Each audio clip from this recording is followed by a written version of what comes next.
Hi, my name is Dante Williams. I am a business owner. We are here on the All Good Accounting podcast. I'm talking to the CEO of All Good Accounting, Sandria Goodall, and today we are going to be talking about commercial expenses. Thank you, Dante.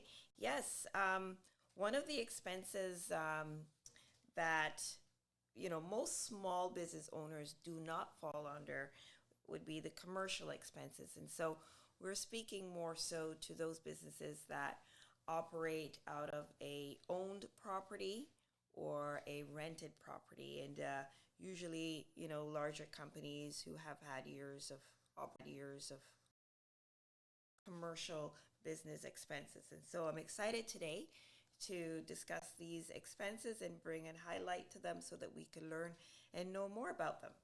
All right. So Sounds good. whenever you're ready, we can dig right in. All right.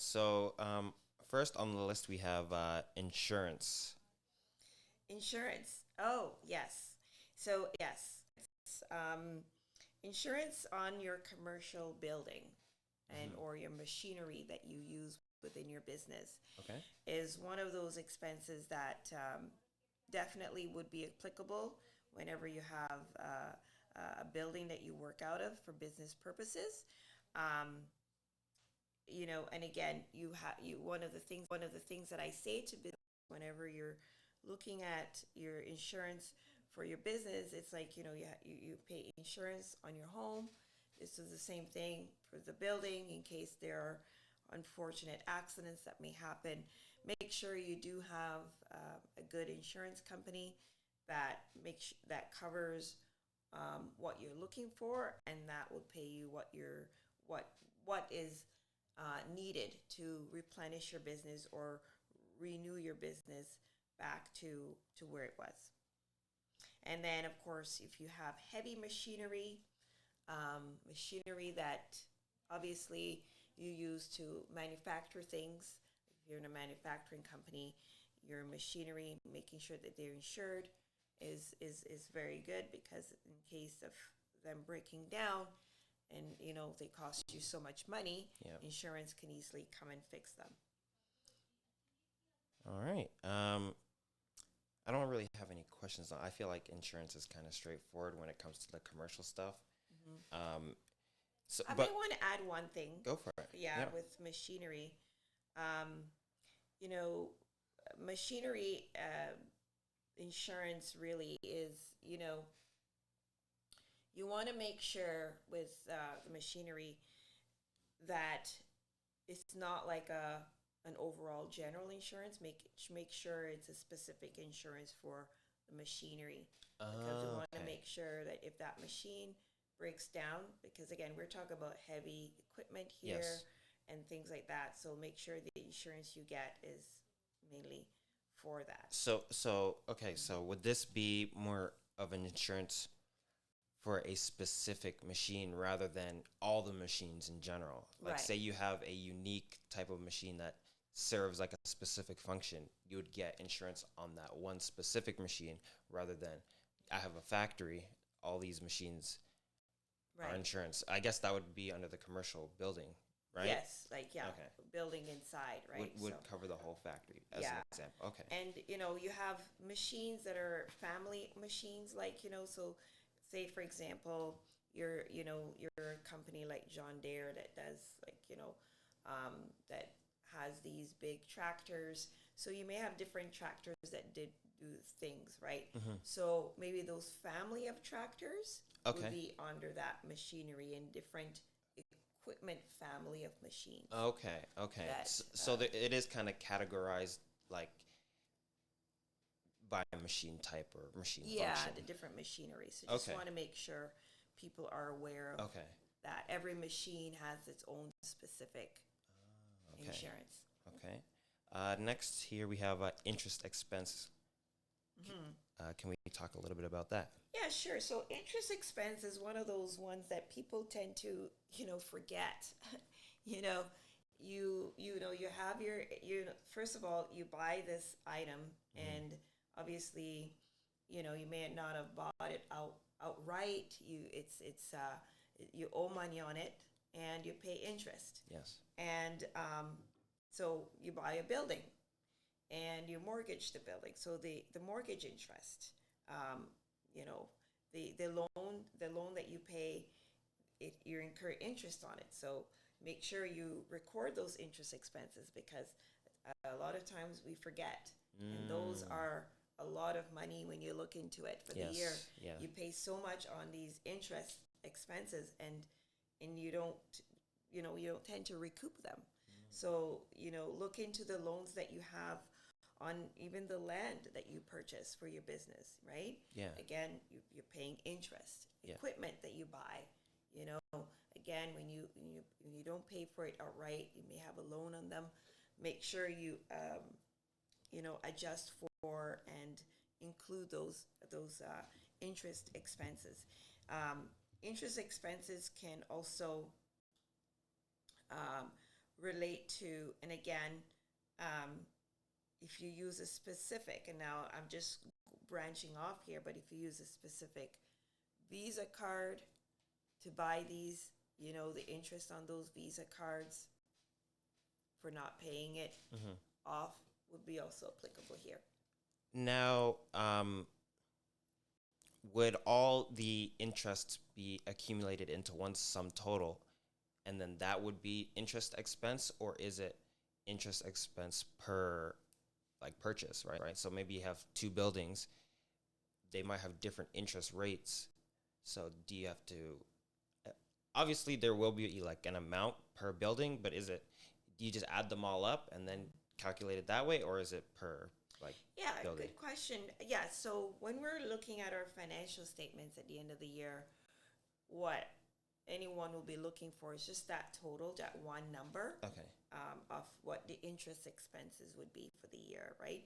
Now, you as a owner of your business, on your own maybe management reports that you have, you may keep a tab, okay, of the different interest expenses, because, you want to make sure that you monitor these expenses, because, if you see a rise in these expenses over time, then maybe something to look into and see how we could lower them, or just pay it off, right, in full next time you buy an item like this. So for management purposes, yes, I would categorize the different interest expenses, but on the overall financial statement, like your income statement, we will only see one line item called interest expenses.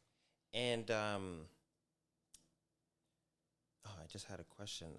Sorry, give me 1 second. It was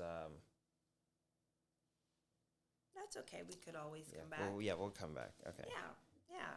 So what else do we have here on this list here? Yeah. So we've got rent, which is the name itself is rent, right? So if you're renting a commercial property, some people rent offices. You may rent, a place to do car washes.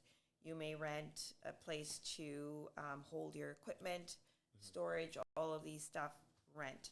So make sure, and rent is usually one of the highest expenses, the more larger of the expenses on your income statement. And so, it's one to make sure that we account for. Okay, so I think I remember my Okay, previous great. question. Yeah. But you mentioned how a lot of people tend to forget about their interest expenses. What is something that people can do just to be able to remind themselves about it? So they don't, go through a whole year and not track it, they don't have the numbers, and they're not scrambling at the end. Yeah, because interest expense is one of those indirect costs. Yeah. To be honest with you, it's not like, okay, this is your purchase price, right? It's one of those things that it's in the background that's accumulating, and you're paying, and stuff like that. One of the ways that I find to keep track of these expenses for, say, your building is you do have an agreement that you say, for example, with the building or the land, you do have this agreement that, and you know that I guess it depends on how you're going to be paying for it, right? So if Okay. you're paying it through, you want to make sure you're not paying this expense, and I don't think most people do this, but by cash. Okay. You want to make sure it's like something that is automatically deducted each month, either Okay. on your bank statement or credit card. Okay. So then you could see that that is what is being occurring. Okay. Yeah, and Got then you it. could track it that way. Yeah. Okay. Let's move on here, and we'll talk about maintenance and repairs. So maintenance and repairs is again on this commercial property, um, you know, and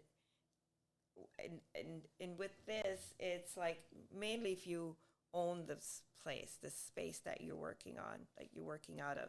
So any kind of upgrades that you may need to do. Well, again, that's now I need to be careful with that because then that will be leasehold improvements, which is another area that I will touch on to, in just a minute. But repairs, anything that's broken on the building, maybe some plumbing needed to be fixed, maybe a hinge on the door, replacing a door or something like that. Yeah. These would be the maintenance and repairs. Now, one of the things I didn't imply with the rent, which I'll also imply here too, is that you may have your own home that you work out of, right? And so the rent that you pay from your home, can be applied here, but in a way where, actually, you know what? I'm going to take that back. Actually, you know what? I'm going to take that back. I'm going to take that back. Business use of home expenses. So we'll talk about that in another segment. Okay. So let's stick with this. So maintenance and repairs. Yeah. So again, those minor, Small things general here expenses. and there, door hinges, Yeah. plumbing. Exactly. But leasehold improvements, Okay. which I just mentioned, is more so upgrades Okay. to this place. Yep. And so the term is leasehold improvements. You could improve maybe a walkway or maybe make the windows bigger, Okay. that kind of thing. So anything that expands the value. Would upgrading furniture, would that be under that, or would that be under office? Yeah, Supplies. furniture is Like, say you do have a set of couches, but you want better couches. yeah. Would that be under the upgrade, or would that be under? Yeah, so we're because we're talking about the property itself. Fair enough. Couches and stuff, no. Couches and things like that are office expenses, and they could be categorized as fixed expenses, fixed assets. Okay. Not fixed expenses, fixed assets. Yes. Which we will get into when we're talking about balance sheet items. Yeah. But that would be a fixed asset, and if you were to upgrade it, then we will then increase the cost, and then we will apply what we call depreciation. So back to leasehold improvements, because we're increasing the value of this building, Yeah. then we're now having to account for the wear and tear. And so leasehold improvements is one of those items that are depreciated over time.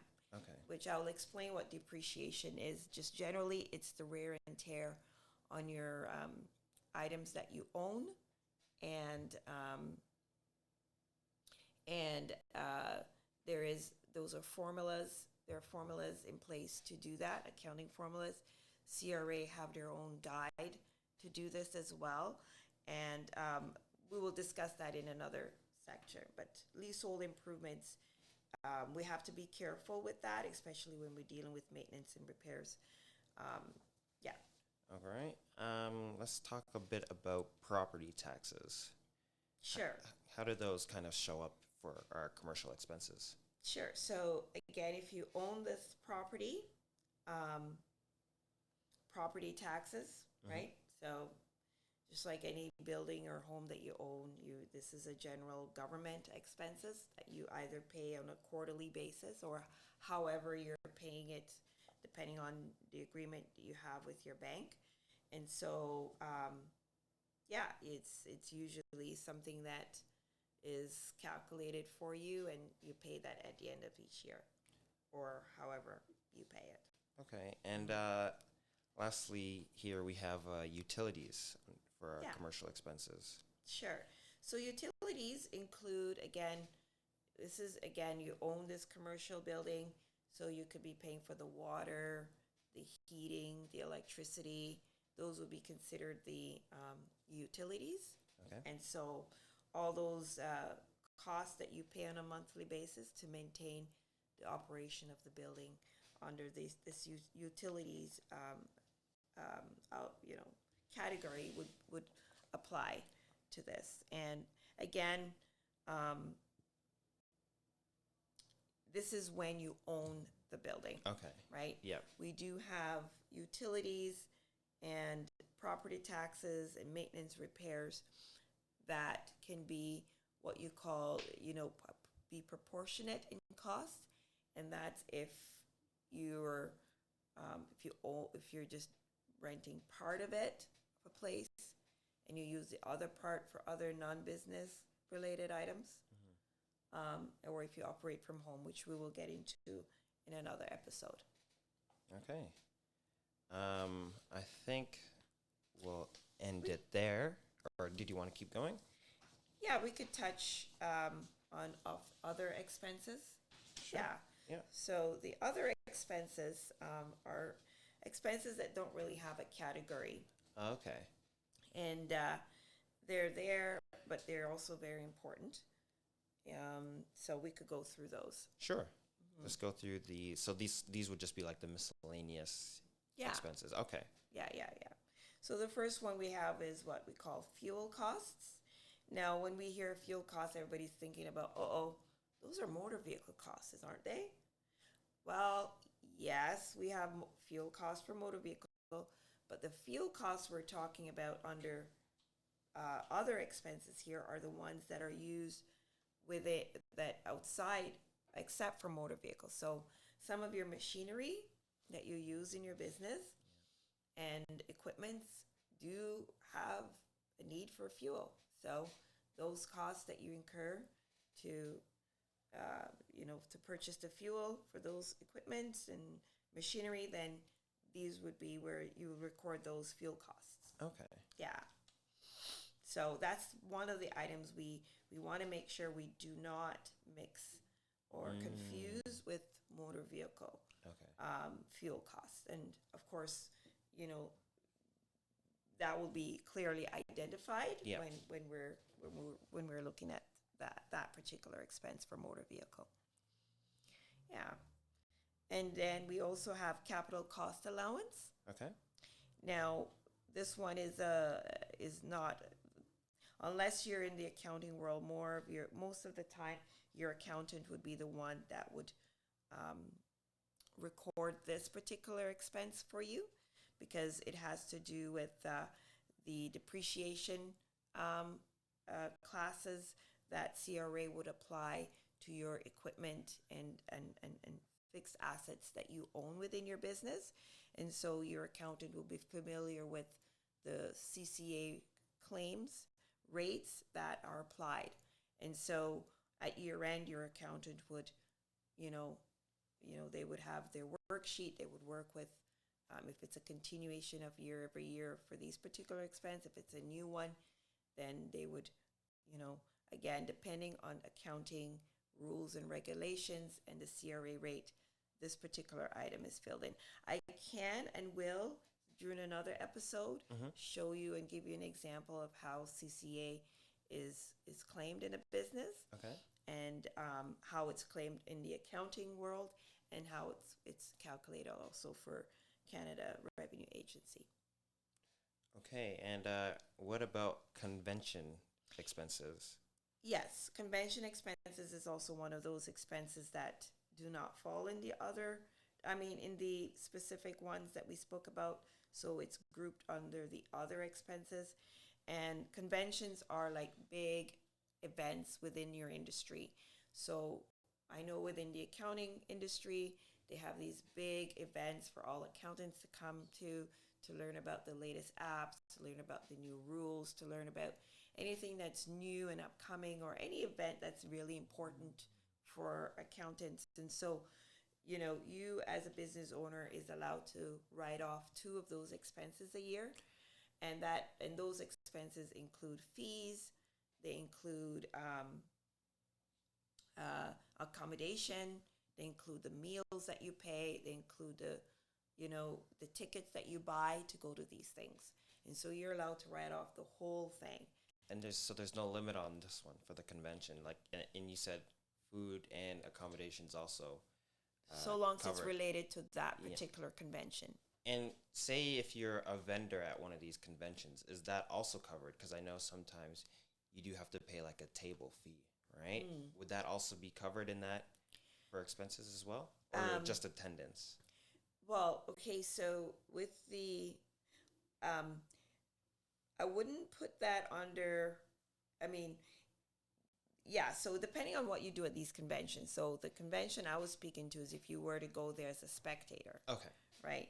Now, when you're speaking about having a table at these events, I wouldn't say that would be a convention, although, usually I would put that under advertising.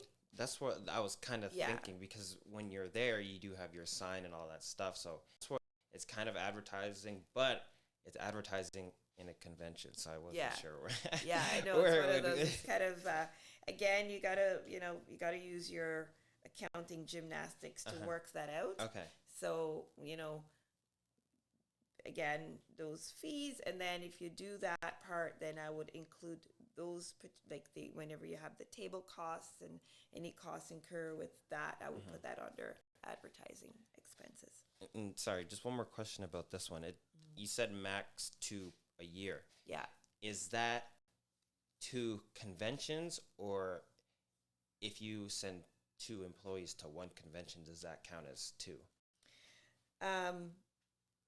No, okay, so 2 means 2 actual events. Okay, so 2 different events that you attend. 2 different events. Okay. So you could have 10 employees go to one. Okay. Okay, so all those expenses incurred for those 10 employees, yes, fine. Okay. But it just has to be 2. Okay. The CRA only allows you to write off 2. Okay. Yeah. And then the other one we have is miscellaneous, which is an all catch category.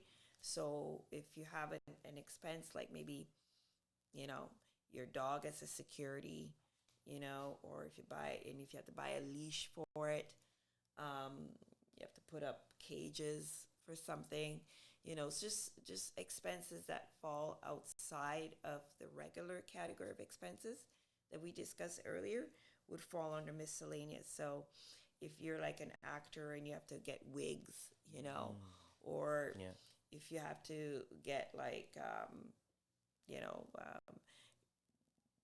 maybe outfits, things like that, like a uniform maybe, would fall under these categories. Yeah. And that sums up other expenses, right? And if you wanted more clarification about these expenses, don't forget to visit my website at all-good-accounting.com or allgoodaccounting.com. And you could also find me on Facebook, right? And as allgoodaccounting.com. And I'm also present on Twitter and LinkedIn. And I have more and lots of videos on my YouTube channel to find out more.